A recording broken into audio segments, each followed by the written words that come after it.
घूम रहे हैं, इंडिया अलायंस की आपको कितनी सीटें इस बार नजर आ रही हैं और बीजेपी कहां खड़ी नजर आ रही है? आपको लगता है कि क्योंकि बीजेपी के नेताओं से जब हमारी बात होती है वो कह रहे हैं कि 300 हम जीत चुके हैं, इससे आगे हम आगे बढ़ रहे हैं और 400 तक हम पहुंच जाएंगे। पुष्कर साहब पंजाब आए थे, धामी साहब जो उत्तराखंड के सीएम है वो इस बात का जिक्र कर रहे थे, गजेंद्र शेखावत इस बात का जिक्र कर रहे थे।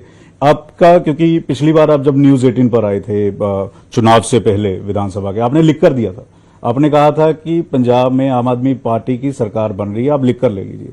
इस बार आप कोई गारंटी, आप भविष्यवाणी करके जाएंगे? इनकी हालत बहुत खराब है। जेल से बेल मिलने के बाद मैं पूरे देश में घूमा हूँ।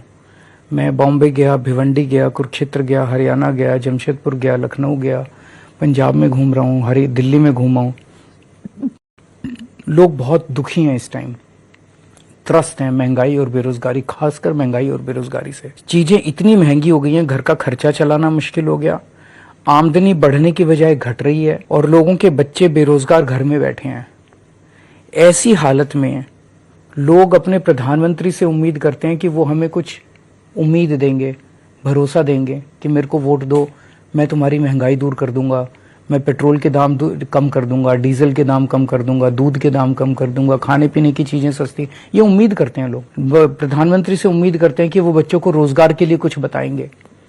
जब वो टीवी खोलते हैं और उसमें उनका भाषण सुनते हैं तो देखते हैं प्रधानमंत्री जी कह रहे हैं ये इंडिया गठबंधन वालों को वोट दे दिया तो ये तुम्हारी टूटी छीन के भाग जाएंगे, इंडिया गठबंधन वालों को वोट दे दिया तो ये तुम्हारी मंगलसूत्र छीन के भाग जाएंगे, इंडिया गठबंधन वालों को वोट दे दिया तो ये तुम्हारी भैंस खोल के भाग जाएंगे। ये क्या है?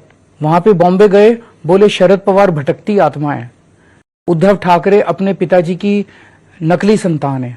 लोगों को उम्मीद दिखाई नहीं दे रही। प्रधानमंत्री के भाषण केवल गालियां दे रहे हैं, गालियां दे रहे हैं, गालियां दे रहे हैं।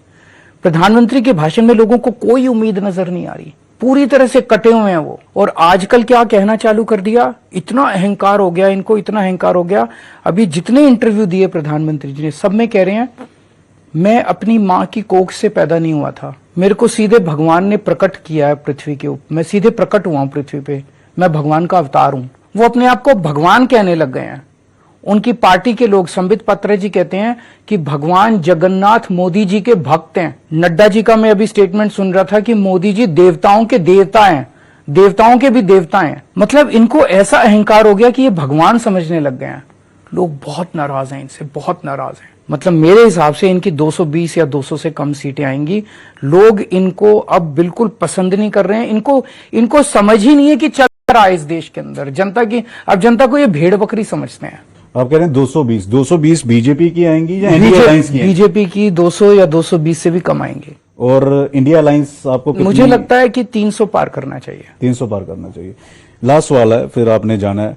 पंजाब को लेकर अब मॉडल क्या है? भगवंत मान लगातार कह रहे हैं कि हमने तमाम गारंटियां पूरी कर दी, मॉडल क्या है आपके? जितनी भी हमारी अब काम हमने प्रॉमिस किए थे पिछले चुनाव में, कई सारे काम पूरे कर दिए, कई सारे कामों पे काम चल रहा है। जितनी गारंटी हमने दी थी, मैं गारंटी देता हूं कि वो सारी गारंटियां पूरी करेंगे जो हमने चुनाव के पहले वादे किए थे। टाइम लगता है, 75 साल का इन्होंने गंद मचाया था दोनों पार्टियों ने मिलके, उसको साफ करने में, उसको ठीक करने में टाइम लगता है। लेकिन आपको पिछले 2 साल का हमारा काम देख के ये भरोसा तो हो गया होगा कि लोग अच्छे हैं, ईमानदार हैं, नीयत साफ है, सही रास्ते पे चल रहे हैं। शुक्रिया न्यूज़ 18 से बातचीत करने के लिए।